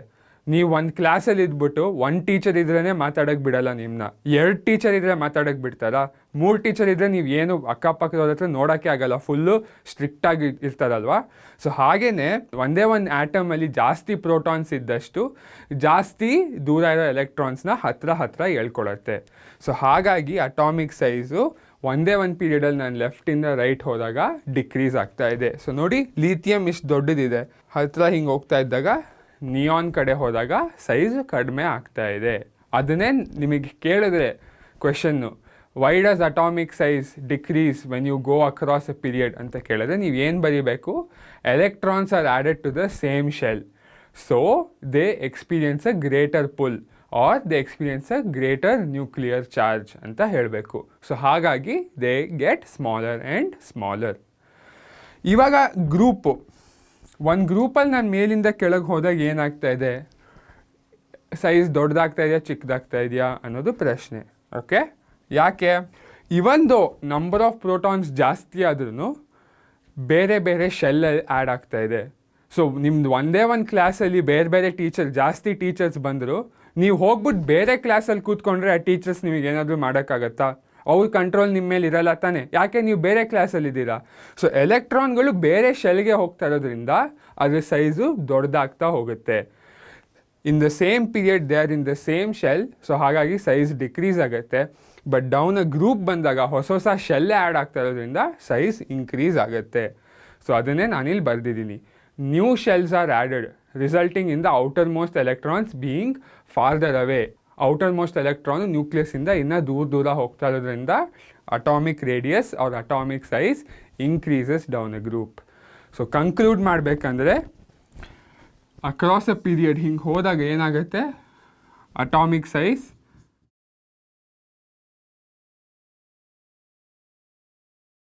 ಡಿಕ್ರೀಸಸ್, ಕಡಿಮೆ ಆಗುತ್ತೆ ಅಲ್ವಾ. ಡೌನ್ ಅ ಪೀರಿಯಡ್ ನಾನು ಹೋದರೆ atomic size increases. Okay, so ಇದು ಟ್ರೆಂಡ್ ಅಬೌಟ್ ಅಟಾಮಿಕ್ ಸೈಜ್. ನೀವು ಇದನ್ನು ಹೀಗೆ ಅರ್ಥ ಮಾಡ್ಕೊಬೇಕು. ನಾವು ಅಟಾಮಿಕ್ ಸೈಜು ಮತ್ತು ವೇಲೆನ್ಸಿ ಬಗ್ಗೆ ಟ್ರೆಂಡ್ ನೋಡಿದ್ವಿ. ನೆಕ್ಸ್ಟ್ ಟ್ರೆಂಡ್ ಯಾವುದು ಇವಾಗ? Metallic and non metallic property. ಈ metallic property, non metallic property ಅರ್ಥ ಮಾಡ್ಕೊಬೇಕು ಅಂದರೆ ನಾವು ಫಸ್ಟು ಎಲೆಕ್ಟ್ರೋ ಪಾಸಿಟಿವಿಟಿ ಅಂದರೆ ಏನು, ಎಲೆಕ್ಟ್ರೋ ನೆಗೆಟಿವಿಟಿ ಅಂದರೆ ಏನು ಅನ್ನೋದನ್ನು ಕಲಿಯೋಣ. Okay, so first electropositive ಅಂದರೆ ಏನು? The tendency to lose electrons when forming compounds. Okay, ಯಾವುದಾದ್ರು ಒಂದು ಎಲಿಮೆಂಟ್ ಇದ್ದರೆ ಅದು ಒಂದು ಕಾಂಪೌಂಡ್ ಆಗಬೇಕು ಅಂದಾಗ ಅದು ಎಲೆಕ್ಟ್ರಾನ್ಸ್ನ ಕಳ್ಕೊಳ್ಳೋಕ್ಕೆ ಇಷ್ಟಪಟ್ಟರೆ, ಅದಕ್ಕೆ ಕಳ್ಕೊಳ್ಳೋ ಆಸೆ ಇದ್ದರೆ ಅದನ್ನು ಮೋರ್ ಎಲೆಕ್ಟ್ರೋ ಪಾಸಿಟಿವ್ ಅಂತ ಹೇಳ್ತೀವಿ. ಓಕೆ, ಎಲೆಕ್ಟ್ರೋ ನೆಗೆಟಿವ್ ಅಂದರೆ the tendency to accept or share electrons when forming compounds. ಯಾವುದಾದ್ರೂ ಎಲಿಮೆಂಟಿಗೆ ನಾನು ಎಲೆಕ್ಟ್ರಾನ್ಸ್ನ ನಾನು ಇಸ್ಕೊತೀನಿ ಅಂತ ಅದಕ್ಕೆ ಫುಲ್ಲು ದುರಾಸೆ ಇದ್ದರೆ ಅದು more and more electronegative. ನೋಡಿ, ನೆಗೆಟಿವ್ ಫೆಲೋ ಅದು. ಓಕೆ, ಪಾಸಿಟಿವು ಡೊನೇಟ್ ಮಾಡೋಕ್ಕಿಷ್ಟ, ಅದು ಎಲೆಕ್ಟ್ರೋ ಪಾಸಿಟಿವು, ಅದು ಇಸ್ಕೊಳ್ಳೋಕ್ಕಿಷ್ಟ, so electronegative. Usually metals are electropositive and non metals are electronegative. ಯಾಕೆ ನೋಡೋಣ ಬನ್ನಿ. ನಾನು ಎಲೆಕ್ಟ್ರೋ ಪಾಸಿಟಿವಿಟಿ ಏನು, ಎಲೆಕ್ಟ್ರೋ ನೆಗೆಟಿವಿಟಿ ಏನು, metals are more electropositive, non metals are electronegative ಅಂತ ಹೇಳಿದ್ದೆ. ಇದನ್ನು ನಾವು ಅರ್ಥ ಮಾಡ್ಕೊಳ್ಳೋಣ ಬನ್ನಿ. ಸೊ ನಾನಿಲ್ಲಿ ಪೀರಿಯಡ್ 3 ಎಲಿಮೆಂಟ್ಸ್ನ ನಾನು ಬರೆದಿದ್ದೀನಿ. Okay, sodium, magnesium, aluminium, silicon, phosphorus, sulphur, chlorine ಮತ್ತು ಆರ್ಗಾನ್. ಓಕೆ, ಸೊ ಇಲ್ಲಿ ಬರೆದಾಗ ನಾನು ಇದೆಲ್ಲರದು ಅಯಾನ್ಗಳನ್ನ ನಾನು ಬರಿತೀನಿ ಇಲ್ಲಿ. ಸೊ ಏನೇನು ಅಯಾನ್ಗಳು ಬರೀಬೇಕು? ಸೋಡಿಯಮ್ಗೆ ನಾನು Na+, ಸೊ ಸೋಡಿಯಂ 1 ಎಲೆಕ್ಟ್ರಾನ್ ಹೊರಗೆ ಕೊಡ್ತಾ ಇದೆ. ಮೆಗ್ನೀಷಿಯಮ್ಮು Mg2+, ಸೊ 2 ಎಲೆಕ್ಟ್ರಾನ್ ಹೊರಗೆ ಕೊಡ್ತಾ ಇದೆ. ಅಲ್ಯೂಮಿನಿಯಂ ಏನು, Al3+ ಅಲ್ವಾ, ಸೊ 3 ಎಲೆಕ್ಟ್ರಾನ್ ಹೊರಗೆ ಕೊಡ್ತಾ ಇದೆ. ಸಿಲಿಕಾನು, ಫಾಸ್ಫರಸ್ಸು ಇವೆರಡು ಎಲೆಕ್ಟ್ರಾನ್ಗಳು ಯೂಶ್ವಲಿ ಹೊರಗೆ ಕೊಡಲ್ಲ, ಶೇರ್ ಮಾಡುತ್ತೆ ಇವು. ಓಕೆ, ಎಲೆಕ್ಟ್ರಾನ್ಸ್ನ ಅದು ಶೇರ್ ಮಾಡುತ್ತೆ. ಸಲ್ಫರ್ S2- ಅಲ್ವಾ, ಸೊ 2 ಎಲೆಕ್ಟ್ರಾನ್ನ ಅದು ಇಸ್ಕೊಳ್ಳುತ್ತೆ. ಜೊತೆಗೆ ಕ್ಲೋರಿನ್ Cl-. ಓಕೆ, ಎಲೆಕ್ಟ್ರಾನ್ನ ಅದು ಮತ್ತೆ ಇಸ್ಕೊಳ್ಳುತ್ತೆ. ಆರ್ಗಾನು ಎಲೆಕ್ಟ್ರಾನ್ಸ್ ಕೊಡೋದು ಇಲ್ಲ, ಶೇರು ಮಾಡೋದು ಇಲ್ಲ. ಓಕೆ, ಸೊ ಇದನ್ನು ನಾನು ಬರೆದಾಗ ನಿಮಗೆ ಏನು ಅರ್ಥ ಆಗ್ತಾ ಇದೆ? ಸೋಡಿಯಮ್ಮು ಬರೀ ಒಂದೇ ಒಂದು ಎಲೆಕ್ಟ್ರಾನ್ ಹೊರಗೆ ಕೊಡಬೇಕು ಅಲ್ವಾ, ವೆರಾಸ್ ಮೆಗ್ನೀಷಿಯಮ್ಮು 2 ಎಲೆಕ್ಟ್ರಾನ್ ಹೊರಗೆ ಕೊಡಬೇಕು. ಏನಿದ್ರಿಂದ ಮೆಟಲ್ಸ್ ಆಗಿರೋದ್ರಿಂದ they have a tendency to give electrons. Aluminium ನೋಡಿ ಎಲೆಕ್ಟ್ರಾನ್ಸ್ ಹೊರಗೆ ಕೊಡ್ತಾ ಇದೆ. Non metals on the other hand ಏನಾಗ್ತಾ ಇದೆ, ಎಲೆಕ್ಟ್ರಾನ್ಗಳನ್ನ ಇಸ್ಕೊತಾ ಇದೆ. ಅದಕ್ಕೆ ನಾನು ಹೇಳಿದ್ದು metals are electropositive, non metals are electronegative. Okay, ಬರೀ ಎಲೆಕ್ಟ್ರೋ ಪಾಸಿಟಿವ್ ಬಗ್ಗೆ ಮಾತಾಡಬೇಕಂದ್ರೆ metals are more electropositive than non-metals. Non-metals are more electronegative than metals. ಯಾಕೆ? ಮೆಟಲ್ಸ್ ಎಲೆಕ್ಟ್ರಾನ್ಗಳನ್ನ ಇಸ್ಕೊಳ್ಳೋದಿಲ್ಲ. ಸೊ ಹೀಗೆ ಹೇಳಿದಾಗ ನಿಮಗೆ ಕ್ಲಿಯರಾಗಿ ಅರ್ಥ ಆಯಿತು ಅಂದ್ಕೊತೀನಿ ಎಲೆಕ್ಟ್ರೋ ಪಾಸಿಟಿವಿಟಿ ಅಂದರೆ ಏನು, ಮೆಟಲ್ಸ್ ಆರ್ ಎಲೆಕ್ಟ್ರೋ ಪಾಸಿಟಿವ್ ಅಂತ. ಸೊ ಯಾವುದಾದ್ರೂ ಎಲಿಮೆಂಟು ಜಾಸ್ತಿ ಎಲೆಕ್ಟ್ರೋ ಪಾಸಿಟಿವ್ ಆಗಿದ್ದರೆ ಅದ್ರ ಮೆಟಾಲಿಕ್ ಕ್ಯಾರೆಕ್ಟರ್ ಅದು ಮೆಟಲ್ ಥರ ಜಾಸ್ತಿಯಾಗಿರುತ್ತೆ ಅಂತ ಅರ್ಥ. ಎಲೆಕ್ಟ್ರೋ ಪಾಸಿಟಿವಿಟಿ ಕಡಿಮೆ ಇದ್ದರೆ ಅದು ಜಾಸ್ತಿ ನಾನ್ ಮೆಟಲ್ ಥರ ಇರುತ್ತೆ ಅಂತ ನೀವು ಅರ್ಥ ಮಾಡ್ಕೊಬೇಕು. So this is electro positivity. So ನಾನು ನಿಮಗೆ ಎಲೆಕ್ಟ್ರೋ ಪಾಸಿಟಿವಿಟಿ ಅಂದರೆ ಏನು, ಎಲೆಕ್ಟ್ರೋನೆಗೆಟಿವಿಟಿ ಅಂದರೆ ಏನು ಅನ್ನೋದನ್ನು ಕ್ಲಿಯರಾಗಿ ಹೇಳ್ಕೊಟ್ಟಿದ್ದೆ. ಜಾಸ್ತಿ ಎಲೆಕ್ಟ್ರೋ ಪಾಸಿಟಿವ್ ಆಗಿದ್ದರೆ ಅದು ಜಾಸ್ತಿ ಮೆಟಲ್ ಥರ ಇರುತ್ತೆ, ಜಾಸ್ತಿ ಎಲೆಕ್ಟ್ರೋನೆಗೆಟಿವ್ ಆಗಿದ್ದರೆ ಅದು ನಾನ್ ಮೆಟಲ್ ಥರ ಇರುತ್ತೆ ಅಂತ. ಸೊ ಅದನ್ನೇ ನಾವು ಇವಾಗ ಅರ್ಥ ಮಾಡ್ಕೊಳ್ಳೋಣ. ಏನು ಅರ್ಥ ಮಾಡ್ಕೊಳ್ಳೋಣ? Metallic and non metallic property. ಇದು ನಾನು ಪೀರಿಯಾಡಿಕ್ ಟೇಬಲಲ್ಲಿ ಪೀರಿಯಡಿಂದ ಲೆಫ್ಟಿಂದ ರೈಟ್ ಹೋದರೆ ಏನಾಗುತ್ತೆ, ಗ್ರೂಪಿಂದ ಮೇಲಿಂದ ಕೆಳಗೆ ಹೋದರೆ ಮೆಟಾಲಿಕ್ ಪ್ರಾಪರ್ಟಿ ನಾನ್ ಮೆಟಾಲಿಕ್ ಪ್ರಾಪರ್ಟಿಗೆ ಏನಾಗುತ್ತೆ ಅನ್ನೋದನ್ನು ಅರ್ಥ ಮಾಡ್ಕೊಳ್ಳೋಣ. ಸೊ ಫಸ್ಟು ನಾನು ಪೀರಿಯಡಲ್ಲಿ ಲೆಫ್ಟಿಂದ ರೈಟ್ಗೆ ಹೋದರೆ ಎಲೆಕ್ಟ್ರೋ ಪಾಸಿಟಿವಿಟಿ ಏನಾಗುತ್ತೆ ಅನ್ನೋದು ಫಸ್ಟ್ ನಾವು ಅರ್ಥ ಮಾಡ್ಕೊಳ್ಳೋಣ. ಏನಾಗುತ್ತೆ, ಎಲೆಕ್ಟ್ರೋ ಪಾಸಿಟಿವಿಟಿ ಅಥವಾ ಮೆಟಾಲಿಕ್ ಕ್ಯಾರೆಕ್ಟರು ಡಿಕ್ರೀಸ್ ಆಗುತ್ತೆ. ಎಲೆಕ್ಟ್ರೋ ನೆಗೆಟಿವಿಟಿ ಅಥವಾ ನಾನ್ ಮೆಟಾಲಿಕ್ ಕ್ಯಾರೆಕ್ಟರ್ ಇನ್ಕ್ರೀಸ್ ಆಗುತ್ತೆ. ಯಾಕಾಗುತ್ತೆ? ಯಾಕೆ? ನಾನು ಇಲ್ಲಿ ಕೊಟ್ಟಿರೋ ರೀಸನ್ ಏನು, atomic size decreases, so electrons R not released that easily. Okay, so ನೋಡಿ ಇಲ್ಲಿ sodium, magnesium, aluminium, silicon, phosphorus, sulphur, chlorine, argon ನಾನು ಪೀರಿಯಡ್ 3 ತೊಗೊಂಡಾಗ 11, 12, 13, 14, 15 ಇದೇನಿದು ಅಟಾಮಿಕ್ ನಂಬರ್ಗಳು. ಸೊ ಇದು ಅಟಾಮಿಕ್ ನಂಬರ್ಗಳಾಗಿದ್ದರೆ ಏನು ಅಟಾಮಿಕ್ ನಂಬರ್ ಹೇಳುತ್ತೆ? Number of protons. ಸೊ ಈಗ ಸೋಡಿಯಮ್ಮು Na+ ಆಗಬೇಕಲ್ವಾ, ನಾನು ಹೇಳಿದ್ದೆ. ಸೊ Na+ ಆಗಬೇಕು ಅಂದರೆ ಅದು ಬರೀ ಒಂದೇ ಒಂದು ಎಲೆಕ್ಟ್ರಾನ್ ಹೊರಗೆ ಕೊಡಬೇಕು. ಮೆಗ್ನೀಷಿಯಮ್ಮು ಪಾಪ 2 ಎಲೆಕ್ಟ್ರಾನ್ಸ್ ಹೊರಗೆ ಕೊಡಬೇಕು. 1 ಎಲೆಕ್ಟ್ರಾನ್ ಹೊರಗೆ ಕೊಡೋದು ಈಸಿನಾ, 2 ಎಲೆಕ್ಟ್ರಾನ್ ಹೊರಗೆ ಕೊಡೋದು ಈಸಿನಾ? ಯಾಕೆ? 1 ಎಲೆಕ್ಟ್ರಾನ್ ದೂರ ಇರೋದ್ರಿಂದ ಸೈಜು ಕಡಿಮೆ ಆಗ್ತಾ ಇದೆ. The size of magnesium is smaller than the size of sodium. ನಾನು ನಿಮಗೆ ಟೀಚರ್ದು ಎಕ್ಸಾಂಪಲ್ ಕೊಟ್ಟಾಗ ನ್ಯೂಕ್ಲಿಯರ್ ಫೋರ್ಸ್ ಜಾಸ್ತಿ ಇರುತ್ತೆ, ಒಳ್ಳೆ ಟೀಚರ್ಸ್ ಜಾಸ್ತಿ ಇದ್ದಾಗ ಎಲೆಕ್ಟ್ರಾನ್ಸ್ ಎಸ್ಕೇಪ್ ಆಗೋದು, ಸ್ಟೂಡೆಂಟ್ ಎಸ್ಕೇಪ್ ಆಗೋದು ಕಷ್ಟ ಅಂತ ಹೇಳಿದ್ದೆ ಅಲ್ವಾ. ಹಾಗೆಯೇ ಮೆಗ್ನೀಷಿಯಮ್ಮಲ್ಲಿ ಸೈಜ್ ಕಡಿಮೆ ಇದೆ, ಸೊ ಹಾಗಾಗಿ 2 ಎಲೆಕ್ಟ್ರಾನ್ಸ್ ಎಸ್ಕೇಪ್ ಆಗೋದು ಕಷ್ಟ. ಸೊ ಏನು ಹೇಳ್ಬೋದು, sodium is more electropositive than magnesium. Whereas aluminium Al3+ ಆಗಬೇಕು. Al3+ ಆಗಬೇಕು ಅಂದರೆ 3 ಎಲೆಕ್ಟ್ರಾನ್ ಕೊಡಬೇಕು. ಅದು ಇನ್ನೂ ಕಷ್ಟ ಆಗುತ್ತೆ. ಯಾಕೆ? ಸೈಜ್ ಅಲ್ಯೂಮಿನಿಯಮ್ದು ಇನ್ನೂ ಚಿಕ್ಕದು ಅಲ್ವಾ. ಸೊ ಹಾಗಾಗಿ ಎಲೆಕ್ಟ್ರೋ ಪಾಸಿಟಿವಿಟಿ ಕಡಿಮೆ ಆಗ್ತಾ ಇದೆ. ವೆರಾಸ್ ಫಾರ್ ಕ್ಲೋರಿನ್ Cl- ಆಗಬೇಕಲ್ವಾ. ಸೊ ಇದು ಇನ್ಫ್ಯಾಕ್ಟ್ ಎಲೆಕ್ಟ್ರೋ ಪಾಸಿಟಿವ್ ಆಗಿ ಇಲ್ಲವೇ ಇಲ್ಲ. ನಾವು ಅಬ್ಸರ್ವ್ ಅಟಾಮಿಕ್ ನಂಬರ್ ಹೇಳಿದಾಗ number of protons in chlorine ಎಷ್ಟು? 16. ಸಲ್ಫರಲ್ಲಿ ನಂಬರ್ ಆಫ್ ಪ್ರೋಟಾನ್ಸ್ ಎಷ್ಟು? S2- ನಂಬರ್ ಆಫ್ ಪ್ರೋಟಾನ್ಸ್ ಎಷ್ಟು? ಕ್ಲೋರಿನ್ 17 ಇರಬೇಕು, ಕರೆಕ್ಟ್ ಅಲ್ವಾ. ಸೊ ನೀವೇ ಹೇಳಿ, ಈಗ 17 ಪ್ರೋಟಾನ್ಸ್ ಇದ್ದಾಗ ಎಲೆಕ್ಟ್ರಾನ್ ಜಾಸ್ತಿ ಅಟ್ರ್ಯಾಕ್ಟ್ ಮಾಡುತ್ತಾ, 16 ಪ್ರೋಟಾನ್ಸ್ ಎಲೆಕ್ಟ್ರಾನ್ನ ಜೋರಾಗಿ ಅಟ್ರ್ಯಾಕ್ಟ್ ಮಾಡುತ್ತಾ? ನೀವೇ ಹೇಳಿ. 17 ಪ್ರೋಟಾನ್ಸ್ ಇದ್ದರೆ ಆ ಒಂದೇ ಒಂದು ಎಲೆಕ್ಟ್ರಾನ್ ಬರೋಕ್ಕೆ ಜಾಸ್ತಿ ಅಟ್ರ್ಯಾಕ್ಷನ್ ಇರುತ್ತಲ್ವಾ. ಸೊ ಜಾಸ್ತಿ ಪ್ರೋಟಾನ್ಸು ಜೋರಾಗಿ ಎಳ್ಕೊಂಡಾಗ 1 ಪ್ರೋಟಾನ್ ಬೇಗ ಬಂದು ಕ್ಲೋರಿನಿಗೆ ಸೇರಿಕೊಳ್ಳುತ್ತೆ. ಸಲ್ಫರಲ್ಲಿ ಬರೀ 16 ಪ್ರೋಟಾನ್ಗಳಿದೆ, ಜೊತೆಗೆ ಅದು 2 ಎಲೆಕ್ಟ್ರಾನ್ ಎಳ್ಕೊಬೇಕು, ಬರೀ ಒಂದಲ್ಲ. ಅದು ಇನ್ನೂ ಕಷ್ಟ ಎಲೆಕ್ಟ್ರಾನ್ಗಳನ್ನ ಎಳ್ಕೊಳ್ಳೋದು. ಸೊ ಹಾಗಾಗಿ ನಾನು ಏನು ಹೇಳ್ಬೋದು, chlorine is more electronegative than sulphur. Okay, ಫಾಸ್ಫರಸಲ್ಲಿ ಬರೀ 15 ಪ್ರೋಟಾನ್ ಇದೆ, so sulphur is more electronegative than phosphorus ಅಂತ ಹೇಳ್ಬೋದು. Why? More number of protons ಇದ್ದರೆ ಆ ಬೇರೆ ಎಲೆಕ್ಟ್ರಾನ್ಗಳನ್ನ ಎಳ್ಕೊಳ್ಳೋ ಶಕ್ತಿ ಜಾಸ್ತಿ ಇರುತ್ತೆ. ಸೊ ಇನ್ ಜನರಲ್ ನಾನು ಏನು ಹೇಳ್ಬೋದು, ಎಲೆಕ್ಟ್ರೋ ಪಾಸಿಟಿವಿಟಿ ಏನಾಗ್ತಾ ಇದೆ? ಡಿಕ್ರೀಸ್ ಆಗ್ತಾ ಇದೆ.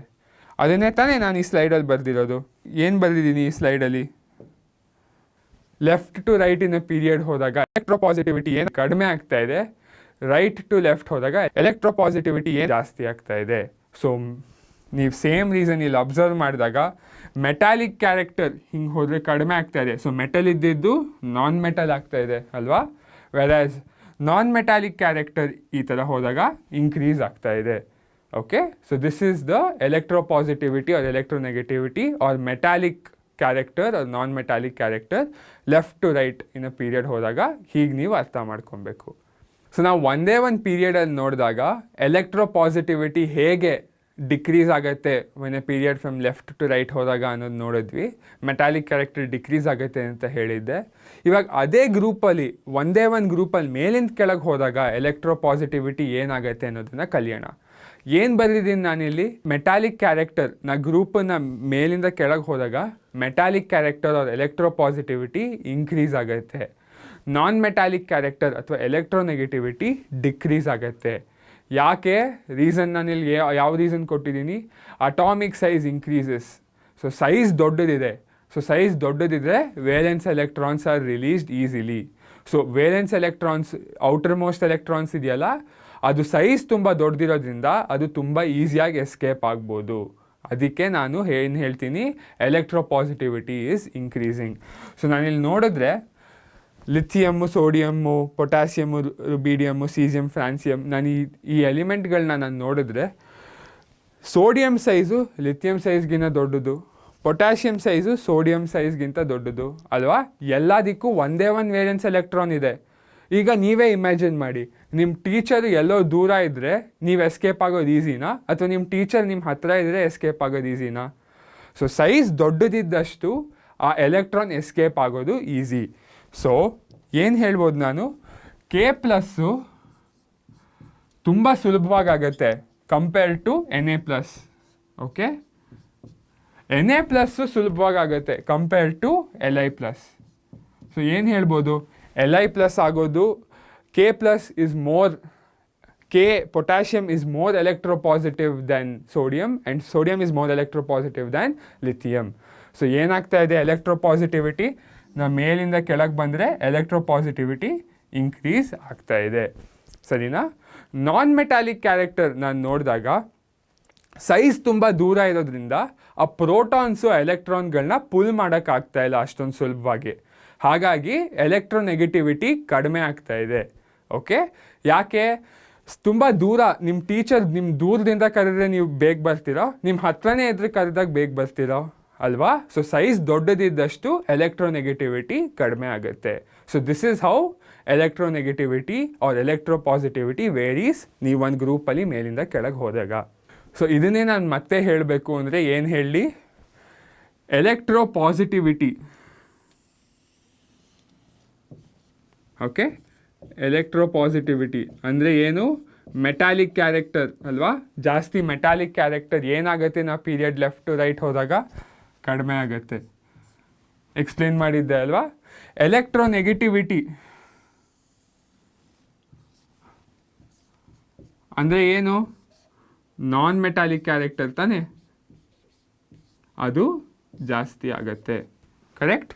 ಈಗ ಮೆಟಾಲಿಕ್ ಕ್ಯಾರೆಕ್ಟರ್ ನಾನು ಡೌನ್ ಬಂದರೆ ಮೆಟಾಲಿಕ್ ಕ್ಯಾರೆಕ್ಟರ್ ಏನಾಗ್ತಾ ಇದೆ, ಮೋರ್ ಆ್ಯಂಡ್ ಮೋರ್ ಎಲೆಕ್ಟ್ರಾನ್ಸ್ ತುಂಬ ಈಸಿಯಾಗಿ ಕೊಡ್ತಾ ಇರೋದ್ರಿಂದ ಮೆಟಾಲಿಕ್ ಕ್ಯಾರೆಕ್ಟರು ಇನ್ಕ್ರೀಸ್ ಆಗ್ತಾ ಇದೆ ಅಲ್ವಾ.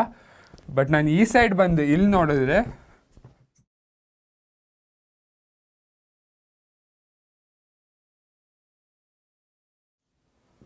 ನಾನ್ ಮೆಟಾಲಿಕ್ ಕ್ಯಾರೆಕ್ಟರ್ ಅಥವಾ ಎಲೆಕ್ಟ್ರೋನೆಗೆಟಿವಿಟಿ ಏನಾಗ್ತಾ ಇದೆ, ಡಿಕ್ರೀಸ್ ಆಗ್ತಾ ಇದೆ. ಸೊ ಅದನ್ನೇ ನಾನು ಇಲ್ಲಿ ಡಿಕ್ರೀಸ್ ಆಗ್ತಾ ಇದೆ ಅಂತ ನಾನು ಇಲ್ಲಿ ಬರಿಬೋದು. So this is how electropositivity, electronegativity varies in a periodic table. So ನಾನು ಎಲೆಕ್ಟ್ರೋಪಾಸಿಟಿವಿಟಿ ಡಿಕ್ರೀಸಸ್ ಅಥವಾ ಮೆಟಾಲಿಕ್ ಕ್ಯಾರೆಕ್ಟರ್ ಡಿಕ್ರೀಸಸ್ ಅಂತ ಹೇಳಿದ್ದೆ left to right of the ಪೀರಿಯಡ್ಗೆ ಹೋದಾಗ ಅಲ್ವಾ. ಸೊ ಹಾಗಂದರೆ ಏನು, ಈ ಲೆಫ್ಟ್ ಸೈಡು ಫುಲ್ ಮೆಟಲ್ಸ್ ಜಾಸ್ತಿ ಇದೆ, ರೈಟ್ ಸೈಡು ನಾನ್ ಮೆಟಲ್ಸ್ ಇದೆ. ಎಲ್ಲಿ ಮೆಟಲ್ಗಳು ನಾನ್ ಮೆಟಲ್ ಎಲ್ಲಿ ಮೀಟ್ ಆಗುತ್ತೆ ಅಂತ ನೋಡಿದಾಗ ಇಲ್ಲಿ ಒಂದು ಜಿಗ್ಜ್ಯಾಗ್ ಲೈನ್ ಇದೆ. ಈ ಆರೆಂಜ್ ಯೆಲ್ಲೋ ಕಲರ್ ಲೈನ್ ಹಾಕಿದ್ದೀನಲ್ಲ, ಈ zigzag line separates metals from the non metals. So ನೋಡಿ ಇಲ್ಲಿ ಏನು ಬರೆದಿದ್ದೀನಿ ನಾನು, to the left of the zigzag line metals ಇದೆ, hydrogen of course weird fellow exception, and to the right of the zigzag line non metals ಇದೆ. Along the zigzag line ಏನಿದೆ, they are metalloids. What are metalloids? Metalloids are borderline elements that show intermediate properties. So ಈ ಎಲಿಮೆಂಟ್ಗಳು ಈ zigzag ಲೈನಲ್ಲಿ ಇದೆಯಲ್ಲ metalloids, they have the properties metals of metals as well as non metals. So ಮೆಟಲ್ಗಳ ಪ್ರಾಪರ್ಟಿನೂ ಇದೆ, non ಮೆಟಲ್ಗಳ ಪ್ರಾಪರ್ಟಿನೂ ಇದೆ.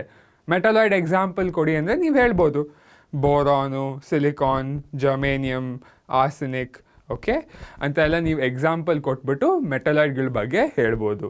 So what are metalloids? They are elements which show the properties of both metals and non metals. So ಇದೆಲ್ಲ ನೀವು ನೋಡಿದ್ರೆ ಈ periodic ಟೇಬಲ್ನ ನೀವು ಅರ್ಥ ಮಾಡ್ಕೊಂಡಿದ್ದೀರಾ ಅಂತ ಅರ್ಥ. ಸೊ ಈ ಲೆಸನ್ ಮುಗಿತಾ ಬಂತು. ಈ ಲೆಸನ್ನ ನಾನು ಮುಗಿಸೋಕ್ಕಿಂತ ಮುಂಚೆ ಕ್ವಿಕ್ಕಾಗೆ ನಾವು ಕಲ್ತಿರೋ ಟ್ರೆಂಡ್ಗಳನ್ನ ಮತ್ತೆ ಬೇಗ ರೀಕ್ಯಾಪ್ ಮಾಡೋಣ. ಓಕೆ, ಯಾವ್ಯಾವ ಟ್ರೆಂಡ್ ಕಲ್ತ್ವಿ ನಾವು? ಫಸ್ಟು ಅಟಾಮಿಕ್ ಸೈಜ್ ಕಲ್ತ್ವಿ. ಅಟಾಮಿಕ್ ಸೈಜ್ ಏನಾಗುತ್ತೆ? ಟು ದ ಪೀರಿಯಡ್ ನಾನು ಲೆಫ್ಟ್ ಟು ದ ರೈಟ್ ಹೋದಾಗ ಏನಾಗುತ್ತೆ ಅಟಾಮಿಕ್ ಸೈಜು? ಪೀರಿಯಡ್ ಲೆಫ್ಟಿಂದ ರೈಟ್ ಹೋದಾಗ ಪ್ರೋಟಾನ್ಗಳು ಜಾಸ್ತಿ ಆಗುತ್ತೆ. ಸೊ ಎಲೆಕ್ಟ್ರಾನ್ ಹತ್ರ ಹೇಳ್ಕೊಳತ್ತೆ. So atomic size decreases. Okay, ಗ್ರೂಪಿಂದ ನಾವು ಮೇಲಿಂದ ಕೆಳಗೆ ಬಂದರೆ ಹೊಸ ಶೆಲ್ ಆ್ಯಡ್ ಆಗ್ತಾ ಇದೆ. ಸೊ ಹೊಸ ಶೆಲ್ ಆ್ಯಡ್ ಆಗಿದ್ರೆ ಏನಾಗುತ್ತೆ? ಅಟಾಮಿಕ್ ಸೈಜು ಇನ್ಕ್ರೀಸ್ ಆಗುತ್ತೆ. ಸೊ ಅದನ್ನೇ ನಾನು ಇಲ್ಲಿ ಬರಿತೀನಿ.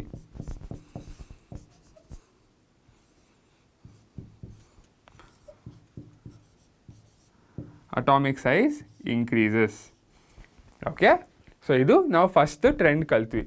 ನೆಕ್ಸ್ಟ್ ಟ್ರೆಂಡ್ ಯಾವುದು? ವೇಲೆನ್ಸಿ. ವೇಲೆನ್ಸಿ ಏನಾಗುತ್ತೆ? Left to the right of the period ಹೋದಾಗ ವೇಲೆನ್ಸಿ ಫಸ್ಟ್ ಇನ್ಕ್ರೀಸ್ ಆಗುತ್ತೆ ಆ್ಯಂಡ್ ದೆನ್ ಡಿಕ್ರೀಸ್ ಆಗುತ್ತೆ. So valency increases and then decreases. Okay, so ನೀವು ಹೀಗೆ ನಾಪ್ಕ ಇಟ್ಕೊಬೇಕು. ಇನ್ಕ್ರೀಸ್ ಆಗುತ್ತೆ, ಆಮೇಲೆ ಡಿಕ್ರೀಸ್ ಆಗುತ್ತೆ. ಮತ್ತು ಗ್ರೂಪ್ದು ಸ್ಪೆಷಾಲಿಟಿ ಏನು? Valency is the same. So ನಾನು ಗ್ರೂಪನ್ನು ಮೇಲಿಂದ ಕೆಳಗೆ ಹೋದರೆ ಏನಾಗುತ್ತೆ ವೇಲೆನ್ಸಿಗೆ?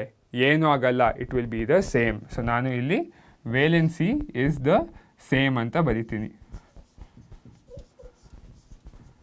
Okay, so the valency is the same ಅಂತ ನಾಪ್ಕ ಇಟ್ಕೊಳ್ಳಿ. ಕೊನೆಗೆ ಏನು? ಎಲೆಕ್ಟ್ರೋಪಾಸಿಟಿವಿಟಿ ಅಥವಾ ಮೆಟಾಲಿಕ್ ಕ್ಯಾರೆಕ್ಟರ್. ನಾನು ಪೀರಿಯಡಿಂದ ಲೆಫ್ಟಿಂದ ರೈಟ್ ಹೋದಾಗ ಏನಾಗುತ್ತೆ? ಎಲೆಕ್ಟ್ರಾನ್ನ ಹೊರಗೆ ಕೊಡೋದು ಕಷ್ಟ ಆಗ್ತಾ ಹೋಗುತ್ತೆ. So electropositivity decreases, metallic character decreases. So ಅದನ್ನೇ ನಾನು ಎಲೆಕ್ಟ್ರೋಪಾಸಿಟಿವಿಟಿ ಡಿಕ್ರೀಸಸ್ ಅಂತ ಬರಿತೀನಿ. ಓಕೆ, ಸೊ ಎಲೆಕ್ಟ್ರೋಪಾಸಿಟಿವಿಟಿ ಡಿಕ್ರೀಸ್ ಆಯಿತು ಅಂದರೆ ಮೆಟಾಲಿಕ್ ಕ್ಯಾರೆಕ್ಟರು ಡಿಕ್ರೀಸ್ ಆಯಿತು ಅಂತ ಅರ್ಥ. Electronegativity left to the right of the period ಹೋದಾಗ electronegativity increases or non metallic character increases. So ಅದನ್ನೇ ನಾನು ಇಲ್ಲಿ ಎಲೆಕ್ಟ್ರೋನೆಗೆಟಿವಿಟಿ ಇನ್ಕ್ರೀಸಸ್ ಅಂತ ಬರೀತೀನಿ. ಓಕೆ, ಗ್ರೂಪಲ್ಲಿ ನಾನು ಮೇಲಿಂದ ಕೆಳಗೆ ಹೋದಾಗ ಎಲೆಕ್ಟ್ರೋಪಾಸಿಟಿವಿಟಿ ಏನಾಗುತ್ತೆ? ಹೊಸ ಶೆಲ್ ಆ್ಯಡ್ ಆಗುತ್ತೆ, ಸೈಜ್ ದೊಡ್ಡದಾಗುತ್ತೆ. ಸೊ ಎಲೆಕ್ಟ್ರಾನ್ಸ್ ಇನ್ನು ಈಸಿಯಾಗಿ ಎಸ್ಕೇಪ್ ಆಗ್ಬೋದು. ಸೊ ಹಾಗಾಗಿ electropositivity increases. So electropositivity increases. Size ದೊಡ್ಡದಾಗ್ತಾ ಇರೋದ್ರಿಂದ ಪ್ರೋಟಾನ್ದು ಪವರು, ನ್ಯೂಕ್ಲಿಯಸ್ದ ಪವರ್ ಕಡಿಮೆ ಆಗೋದ್ರಿಂದ ಎಲೆಕ್ಟ್ರಾನ್ ಇಸ್ಕೊಳ್ಳೋದು ಕಡಿಮೆ ಆಗುತ್ತೆ. ಸೊ ಹಾಗಾಗಿ electronegativity decreases or non metallic character decreases. So electronegativity decreases. So ನೀವು ಈ ಟ್ರೆಂಡನ್ನೆಲ್ಲ ನೀವು ಆರಾಮಾಗಿ ನೋಡಿ, ಸ್ಲೋ ಆಗಿ ಅರ್ಥ ಮಾಡ್ಕೊಳ್ಳಿ. ಸೊ ಇದೆಲ್ಲ ನೀವು ಕಲ್ತರೆ ನಮ್ಮದು ಪೀರಿಯಾಡಿಕ್ ಟೇಬಲ್, ನಾವು ಈ ಮಾಡರ್ನ್ ಪೀರಿಯಾಡಿಕ್ ಟೇಬಲ್ನ ಕಂಪ್ಲೀಟಾಗಿ ಅರ್ಥ ಮಾಡ್ಕೊಂಡಿದ್ದೀವಿ ಅಂತ ಅರ್ಥ. ಸೊ ನೋಡಿ ಮಕ್ಕಳೇ, ನಮ್ಮದು chemistry 5th lesson periodic classification of elements ಇಲ್ಲಿಗೆ ಮುಗೀತು. ಸೊ ನಾವಿಲ್ಲಿ ಏನೇನು ಕಲ್ತ್ವಿ? ಡೋಬರೇನರ್ ಬಗ್ಗೆ ಕಲ್ತ್ವಿ, ಅವ್ರು ಹೇಗೆ ಕ್ಲಾಸಿಫೈ ಮಾಡಿದ್ರು, ನ್ಯೂಲ್ಯಾಂಡು ಮತ್ತು ಮೆಂಡೆಲೀವ್, ಮತ್ತು ನಮ್ಮ ಮಾಡರ್ನ್ ಪೀರಿಯಾಡಿಕ್ ಟೇಬಲ್ನ ಫುಲ್ ಓದಿ ಕರೆಕ್ಟಾಗಿ ಅರ್ಥ ಮಾಡ್ಕೊಂಡಿದ್ದೀವಿ. ಸೊ ನಾನು ಅನ್ಕೊತೀನಿ ನಿಮ್ಗೆ ಈ ಲೆಸನ್ ಇಷ್ಟ ಆಯಿತು ಅಂತ. ಯಾವುದೇ ಥರ ಡೌಟ್ ಇದ್ದರೂ ಕಾಮೆಂಟ್ಸಲ್ಲಿ ಕಾಮೆಂಟ್ ಮಾಡಿ, ಅಥವಾ ಈ ಡಿಸ್ಕ್ರಿಪ್ಷನಲ್ಲಿರೋ ನಮ್ಮ ವಾಟ್ಸಾಪ್ ನಂಬರ್ಗೆ ನೀವು ಮೆಸೇಜ್ ಮಾಡಿ, ಅಥವಾ ನಮಗೆ ಇಮೇಲ್ ಕೊಟ್ಟಿದ್ದೀವಲ್ಲ ಅದಕ್ಕೆ ನೀವು ಇಮೇಲು ಮಾಡ್ಬೋದು. ಯಾವುದೇ ಹೆಸಿಟೇಷನ್ ಬೇಡ. ಸೊ ಇಲ್ಲಿಗೆ ನಾನು ಈ ಪಾಠನ ಮುಗಿಸ್ತೀನಿ. ಧನ್ಯವಾದ.